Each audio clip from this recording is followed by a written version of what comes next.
4 பேர் 5 பேர் அமைச்சர், மீதி ஆள் நம்ம ஆளுங்க அமைச்சிருந்தா அதை பார்த்துக்கலாம் அப்படி இப்படின்னு. எதுக்குமே வழி இல்லை. தகுதி நீக்கம் வேறு வர்ற மாதிரி இருக்குது. தாவேகாவும் கண்டுக்கல. சரி திரும்பவும் நம்ம ஏடிஎம்கே போயிடலான்னு ஒரு டீம் அப்படியே பல்ட்டி அடி அடித்த உடனே கொஞ்சம் பேருக்கு பிரச்சனை இதாகுது. இதை தான் தாவேகா பயன்படுத்துகிறாங்க.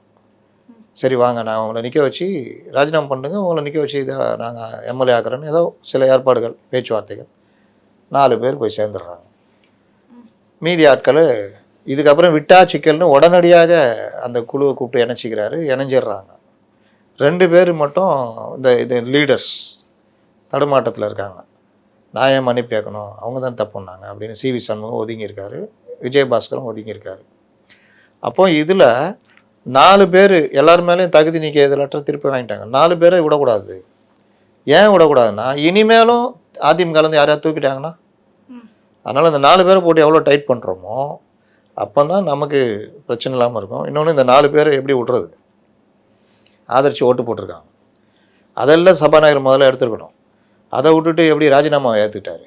ராஜினாமா இப்படி பண்ணிவிட்டு மேலே போய் எப்படி அவங்க உடனே கட்சியில் சேர முடியும்? இது எல்லாமே ஏற்கனவே உச்சநீதிமன்றம் சுட்டி